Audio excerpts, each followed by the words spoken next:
प्रत्येक वर्ष बड़दिनर उत्सव पूर्वरु अमेरिकार एक निर्दिष्ट सहर रे एक अनुष्ठान द्वारा बड़दिन वृक्ष सबुर एक मेला लगा जाउथिला।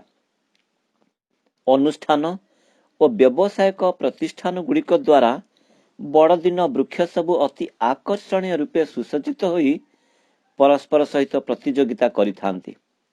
गोटे दंपति प्रति वर्ष सही मेला उपभोग करने निमंते जाउथिले। आ जेतेबेले सेमाने वयस्क होई गले गोटे वर्ष सेमाने निजर नातु नातुणी मानक सहित सही एक्समास ट्री फेस्टिवल को बुलिबा को गले। सही फेस्टिवल को अनेक लोक माने आकर्षणीय रूपे सुसज्जित बड़ दिन वृक्ष सबुकु प्रतियोगिता निमंते नहीं करी आसुथिले। आ सबुठारु अधिक सुंदर और आकर्षणीय बड़ दिन वृक्ष को विचारक माने मनोनीत करी पुरस्कृत करुथिले। जेतेबेले एही वृद्ध दंपति निजर नातु नातुणी मानक सहित गोटिए पर गोटिए गछ पाखकु जाई तार आकर्षणीय साजसज्जा को उपभोग करुथिले, सेतेबेले सेमाने खुशी रे नातु नातुणी मानक सहित विमुग्ध होई पडुथिले। किछि समय परे सेमाने लक्ष्य कले जे सेमानकर नातुणी मेलिसा आ सेमानकर सहित नाही, से सेमानकर हाथ छाड़ी केवाड़े चली जाइछे। अजाई व्यस्त होई एणे तेणे खोजिबा को लागिले। आ किछि समय परे सेमाने मेलिसा को मेलार अन्य पार्श्वर थिबा एक स्टॉल रे आविष्कार कले। और सही स्टॉल रे एक गुहाळ घर करा जायथिला ओ एक गुहाळ कुंडर कारुकार्य रे शिशु जीशुंकर एक प्रतिमा को सुसज्जित भाव रखा जायथिला। आ ताहा अति जीवंत देखा जाउथिला। मेलिसा सही गुहाळ कुंड पाखरे बसी सही शिशु जीशु को निरीक्षण करुथिला। अजाई मेलिसा उपरे बहुत असंतुष्ट होई रागी जेतेबेले ताहाकु सेठारु आनिबाकु चेष्टा कले, से सेठारु जमारु आसीबाकु इच्छा कला नाही। तापरे एमान जेतेबेले ताहाकु बहुत बाध्य कले, से कांदी कांदी निजर अनिच्छा सत्वे सेठारु आसिला एवं से माने आउ थरे आर पार्श्वर थिबा बड़ दिनर वृक्ष सबुकु देखिबा निमंते मेलिसा को हाथ धरी साथी रे नहीं गले। अजाई मेलिसार हाथ धरी बड़ दिन वृक्ष सबुर सुंदरता को मन भरी उपभोग करिबा निमंते उत्साहित करुथांती। किंतु सेमाने गोटे विषय लक्ष्य करुथांती जे निज नातुणी मेलिसार एही सबु देखिबार किछि हेले आग्रह नाही। तार मन जाई सेई गुहाळ कुंड पाखरे अछि, किंतु सेमाने बाध्य होई ए सब वृक्ष सबुकु ताकु देखेबाकु इच्छा करथांती। जेतेबेले सेमाने मेला बुली सारी घर को फेरिबा को आरंभ कले, मेलिसा किंतु आउ थरे सेई गुहाळ घर देखिबा पई सेमान को जिद करी बहुत कांदी कांदी सेमान को टाणी टाणी नेला। आ अजाई बाध्य होई ताकु पुणी थरे सेई गुहाळ घर पाखकु नेई जाई सेमाने अल्प दूर रे ठिया होई रहिले। आ मेलिसा धीरे धीरे से गुहाळ कुंड आड़कू जाई से गुहाळ कुंड पाखरे आंठु माड़ी बसी पड़िला। सान शिशु चारिआड़कू भल करी चाही देखिला, मोर एही कार्य को केही देखु नाहंती तो। तापरे से धीरे धीरे गुहाळ कुंडरू शिशु जीशु को प्रतिमाटी को निज कोल को नहीं आसिला। तापरे से निजर स्नेह भरा ओठरे से शिशु जीशु को चुंबन देबारे लागिला। तार आखिरु कौन पाई से अश्रु बही जाउ थाए। प्रेम भरा हृदय रे से सेई कोमल शिशु प्रतिमा को आउसी देउ थाए। ता सहित किछि कथा हेबा पई चेष्टा करथाए। सते जेमिति से शिशुटी ता सहित किछि कथावार्ता करूछि। शिशु जीशु को से एकलय रे अनाय रही थाए। दूररु एही सब दृश्य को छुपी छुपी तांकर अजा आई धीरे धीरे देखुथांती। आ जेतेबेले अजा आसी धीरे धीरे मेलिसा पाखरे ठिया हले, से लक्ष्य कले मेलिसा सान शिशु हेले भी सेही शिशु जीशु प्रति से गभीर भावरे किछि विषय निरीक्षण करूछि। आ अजा मेलिसार आखि सहित आखि मिसाई निजे मध्य सेही शिशु जीशुଙ୍କ प्रति दृष्टिपात करबाको लागिले। आ जेतेबेले से शिशु जीशुଙ୍କ प्रति दृष्टिपात करूछंती, अजा लक्ष्य करूछंती ईश्वर तांको सहित कथावार्ता करबा आरंभ कले। ଯେତେବେଳେ ଅଜା ଶିଶୁ ଯୀଶୁଙ୍କୁ ମେଲିସାର କୋଳରେ ଦେଖୁଅଛନ୍ତି, ସେତେବେଳେ ଧର୍ମଶାସ୍ତ୍ର ବାଇବଲର ଗୋଟିଏ ବାକ୍ୟ ଅଜାଙ୍କର ହୃଦୟକୁ ବିଦୀର୍ଣ୍ଣ କରିବାକୁ ଲାଗୁଛି। ପରମେଶ୍ୱର ତାଙ୍କର ଏକ ବାକ୍ୟରୁ ସେହି ଭଦ୍ର ବ୍ୟକ୍ତିଙ୍କୁ କଥାବାର୍ତ୍ତା କରିବାକୁ ଲାଗିଲେ। ଲୁକ ପୁସ୍ତକ ତାର 2 ପର୍ବ 25 ପଦରୁ 32 ପଦ ମଧ୍ୟରେ ତାହା ଏହି ପ୍ରକାର ଲେଖା ଥିବା ମଧ୍ୟ ଆମେ ଦେଖିବାକୁ ପାଉ। ଆଉ ସେଟା ଲେଖା ଅଛି, ଆଉ ଦେଖ, ଜେରୁସାଲେମରେ ସିମିଓନ ନାମକ ଜଣେ ଧାର୍ମିକ ଓ ଭକ୍ତ ବ୍ୟକ୍ତି ଥିଲେ। ସେ ଇସ୍ରାଏଲର ସାନ୍ତ୍ୱନା ଅପେକ୍ଷା କରୁଥିଲେ।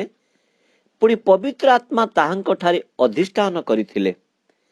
ପ୍ରଭୁଙ୍କ ଅଭିଷିକ୍ତଙ୍କର ଦର୍ଶନ ନ ପାଇଲେ ତାହାଙ୍କର ଯେ ମୃତ୍ୟୁ ହେବ ନାହିଁ, ପବିତ୍ର ଆତ୍ମାଙ୍କ ଦ୍ୱାରା ତାହାଙ୍କୁ ଏହି ପ୍ରତ୍ୟାଦେଶ ଦିଆଯାଇଥିଲା। ସେ ଆତ୍ମାଙ୍କ ଦ୍ୱାରା ଚାଳିତ ହୋଇ ମନ୍ଦିରକୁ ଆସିଲେ। ପୁଣି ଶିଶୁ ଯୀଶୁଙ୍କ ପିତାମାତା ଯେତେବେଳେ ତାହାଙ୍କ ବିଷୟରେ ମୋଶାଙ୍କ ବ୍ୟବସ୍ଥାର ନିୟମ ଅନୁଯାୟୀ କର୍ମ କରିବା ନିମନ୍ତେ ତାହାଙ୍କୁ ଭିତରକୁ ଆଣିଲେ, ସେତେବେଳେ ସେ ତାହାଙ୍କୁ କୋଳରେ ଘେନି ଈଶ୍ୱରଙ୍କ ସ୍ତବ କରି କହିଲେ, ହେ ପ୍ରଭୁ, ଏବେ ତୁମ୍ଭେ ଆପଣା ବାକ୍ୟ ଅନୁସାରେ ନିଜ ଦାସକୁ ଶାନ୍ତିରେ ପ୍ରସ୍ଥାନ କରିବାକୁ ଦେଉଅଛ, କାରଣ ମୋହର ନେତ୍ର ତୁମ୍ଭର ପରିତ୍ରାଣ ଦେଖିଅଛି, ଯାହା ତୁମେ ସମସ୍ତ ଲୋକଙ୍କ ସମ୍ମୁଖରେ ପ୍ରସ୍ତୁତ କରି ବିଜାତି ମାନଙ୍କ ପ୍ରତି ସତ୍ୟ ପ୍ରକାଶକ ଜ୍ୟୋତି, ପୁଣି ତୁମ୍ଭ ଲୋକ ଇସ୍ରାଏଲର ଗୌରବ ସ୍ୱରୂପ କରିଅଛ। ପ୍ରିୟ ଶ୍ରୋତା ବନ୍ଧୁ ମାନେ, ସିମିଓନ ସେହିଦିନ ଯେତେବେଳେ ମନ୍ଦିରରେ ଶିଶୁ ଯୀଶୁଙ୍କୁ କୋଳକୁ ନେଲେ, ସେ କହୁନାହାନ୍ତି ଯେ ମୁଁ ଶିଶୁ ଯୀଶୁଙ୍କୁ ଦେଖୁଅଛି।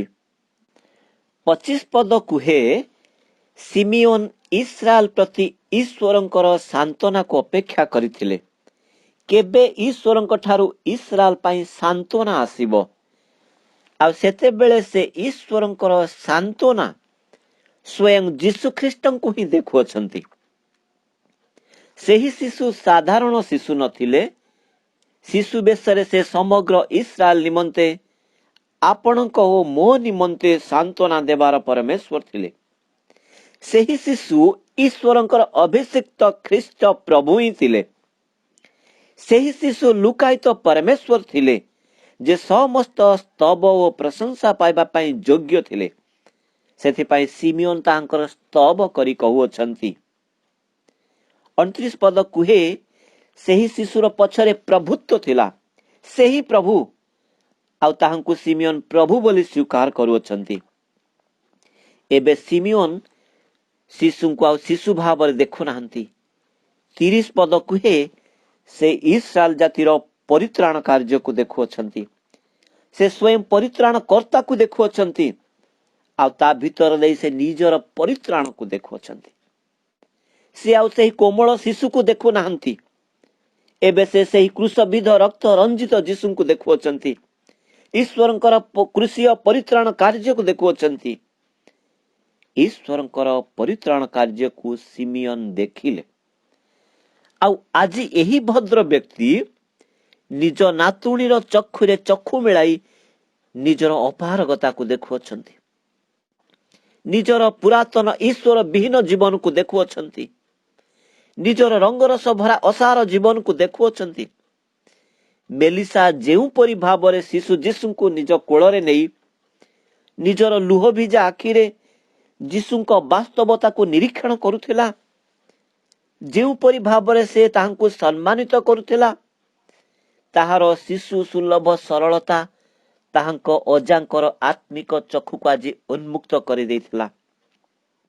ଅଜା ମେଲିସାକୁ କହିଲେ, ବଡ଼ ଦିନର ବୃକ୍ଷର ସାଜସଜା ମଧ୍ୟରେ ମୁଁ ଖ୍ରୀଷ୍ଟଙ୍କର ସୌନ୍ଦର୍ଯ୍ୟ ଦେଖିବାକୁ ବିଫଳ ହୋଇଥିଲି।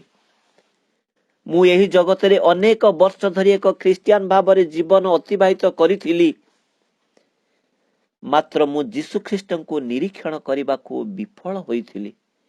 ମୁଁ କେବଳ ଏକ ନାମମାତ୍ର ଖ୍ରୀଷ୍ଟିଆନ ହୋଇ ବଞ୍ଚିଥିଲି। ମୁଁ କୁଆଡ଼େ ଯାଉଥିଲି ମୁଁ କିଛି ବୁଝିପାରୁନଥିଲି। ମୁଁ ମୋର ଜୀବନକୁ ନେଇ ସନ୍ତୁଷ୍ଟ ଥିଲି। କିନ୍ତୁ ତୋ ଦ୍ୱାରା ଆଜି ମୁଁ ଈଶ୍ୱରଙ୍କର ସେହି ବହୁମୂଲ୍ୟ ପ୍ରେମକୁ ଦେଖିପାରୁଅଛି। हे मेलिसा, तू आखिरे आखि मिଶାଇ ମୁଁ ଈଶ୍ୱରଙ୍କର ସେଇ ମହାପରିତ୍ରାଣକୁ ଦେଖିପାରୁଅଛି। ମୁଁ ଆଜି ମୋର ପାପର ସ୍ୱଭାବକୁ ଦେଖିପାରୁଅଛି। ମୁଁ ଆଜି ଆପଣା ପାପ ସ୍ୱୀକାର କରୁଅଛି। ମୁଁ ଆଜି ଖ୍ରୀଷ୍ଟଙ୍କୁ ମୋର ହୃଦୟ ଭିତରକୁ ନେଉଅଛି। ଆଜିର ଖ୍ରୀଷ୍ଟ ଜୟନ୍ତୀ ମୋ ଜୀବନର ଐତିହାସିକ ଦିନ। ସିମିଓନ ତାଙ୍କର ପରିତ୍ରାଣ ଦେଖିବା ପରି ମୁଁ ଆଜି ମୋର ପରିତ୍ରାଣ ଦେଖିପାରୁଅଛି। ପ୍ରିୟ ବନ୍ଧୁମାନେ, ବଡ଼ଦିନର ରଙ୍ଗୀନ ସାଜସଜା ମଧ୍ୟରେ ଆପଣ ଖ୍ରୀଷ୍ଟଙ୍କର ସୌନ୍ଦର୍ଯ୍ୟ ଦେଖିବାକୁ ବିଫଳ ହେଉନାହାନ୍ତି ତ? ଖ୍ରୀଷ୍ଟ ଜନ୍ମ ଜୟନ୍ତୀ ପାଳନ କରୁଥିବା ସମୟରେ ଆପଣ କ'ଣ ଆପଣଙ୍କର ପରିତ୍ରାଣକୁ ଦେଖିପାରୁଅଛନ୍ତି? ଯଦି ଆମେ ତାହା ଦେଖିବାକୁ ବିଫଳ ହୋଇଛୁ, ତେବେ ଆଜି ସିମିଓନଙ୍କ ଚକ୍ଷୁ ସହିତ ଚକ୍ଷୁ ମିଶାଇ ତାହାଙ୍କ ପରିତ୍ରାଣକୁ ଦେଖୁ। ସେହି ଭଦ୍ର ବ୍ୟକ୍ତିଙ୍କ ଚକ୍ଷୁ ସହିତ ଚକ୍ଷୁ ମିଶାଇ ଆପଣା ପାପ ସ୍ୱୀକାର କରି ଈଶ୍ୱରଙ୍କର ବହୁମୂଲ୍ୟ ପରିତ୍ରାଣ ଉପହାରକୁ ଗ୍ରହଣ କରୁ।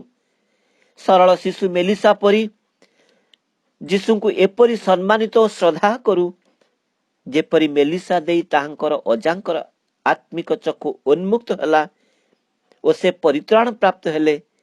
ସେହିପରି ଆମମାନଙ୍କ ଜୀବନ ଦେଇ ଅନେକଙ୍କ ଜୀବନ ରକ୍ଷା ପାଉ।